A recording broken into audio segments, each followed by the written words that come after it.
Hi, it's John Hoffs. It's Wednesday, April 8th, 2020, which makes it the 8th day of the 30 days to slow the spread. That's over a week.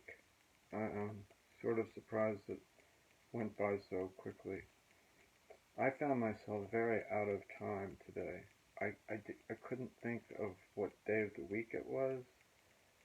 Wasn't sure of the date and was too lazy to figure it out in my mind mathematically with um, thinking about the previous days and what dates they were. But and also I worked this morning and that made the time go by quickly. So I understand now why people are using busyness, whether it's just for the sake of busy or not, to get through these days. Because without being busy, you could become very bored and find life very tedious. But on the other hand, if you are busy and you actually accomplish goals, you might even feel better doing that now than you would have before the crisis. Something more seemingly mundane might actually rise to a higher level of importance to you. Yesterday I was talking about perception and the sensory experiences of sight and sound and taste and touch and hearing, seeing. And today I wanted to share with you a quote from my uncle, who is my mother's youngest brother. And he lives in Mexico, in San Miguel de Allende. He's lived there a few years. And he had been looking at the photographs on my Facebook. I think he was, but maybe he wasn't. But in any event, I was very touched to get a message from him that gave me his experience of 2 days ago experiencing the worldwide pandemic from the point of view of San Miguel de Allende, Mexico. And this is what my uncle wrote me, and I quote, "I am ultra aware of the slightest things that cross my vision." Let me read that again. I am ultra aware of the slightest things that cross my vision. Isn't that wonderful? I think he's affirming that, and I would attribute it to the almost alternate universe that we're living in with the COVID virus crisis, that one, with all of this sort of dead time on their hands, can come alive by becoming, as he says, ultra aware of the slightest things that cross my vision. That could be, for me, a fly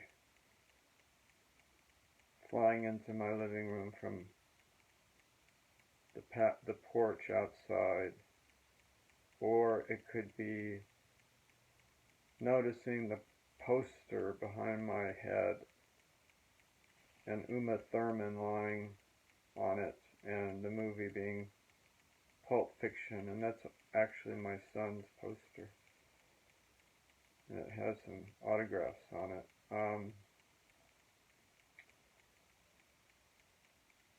And can we be ultra aware of every sound that passes by our ears, by every smell that we notice wafting in to our olfactory nerves? Can we taste and perceive such sweetness in sugar and such bitter in greens and the whole rainbow of taste that we are so blessed to have. And how about being ultra aware of the feeling of touch? A subject that is so loaded with possibilities that it's difficult to speak of. Sometimes I'm aware that I just feel comfortable and I feel good and I feel healthy, that I feel younger than my age, that I'm alive. And that's part of the feeling of touch.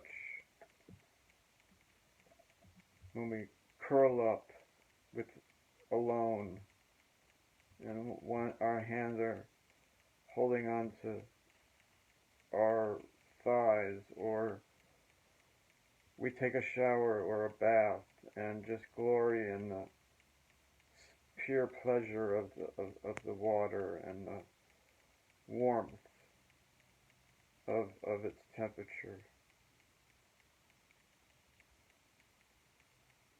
And then what if we are totally aware of everything simultaneously, all at one time? And what if we are aware that this present moment, that just happens to be on April 8th, it just happens to be during this pandemic, it just happens to be during this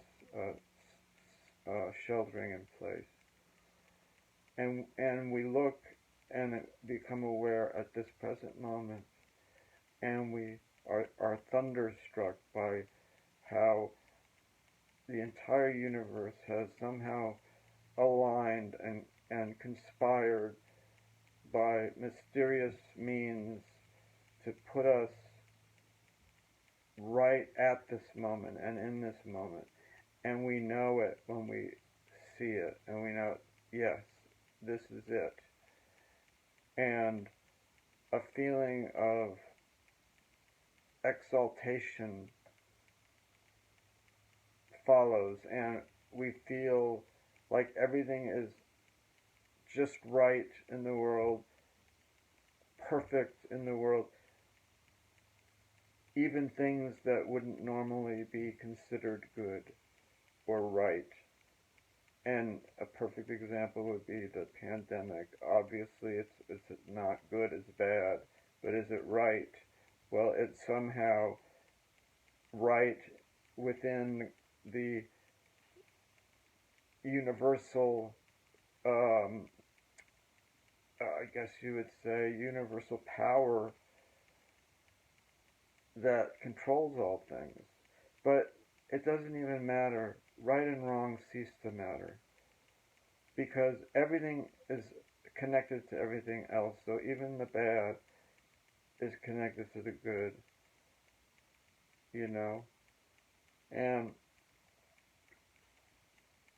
then when one is fully able to live in the present moment, he or she sees that the entire meaning of the universe, the entire purpose of life, the entire and sole purpose of life is this present moment. How it's all led to this present moment. Everything that's ever happened in the history of mankind, in the history of the earth, in the history of the Milky Way, in the history of the sun, in the history of the universe, has conspired, is what I call it, has conspired to place us in this present moment. And you look out the window and you see the trees and the green and the breeze and the built environment and the houses and the apartment building, and it's all just exactly how it's supposed to be. It's exactly right. So don't despair, because this period of 30 days, 22 to go, is just a drop in the bucket of what's out there to be discovered in the futures that we have following the crisis, when we are set free from confinement and from isolation. And you'll see, and I'll see, that it's going to be great. I'll talk to you tomorrow.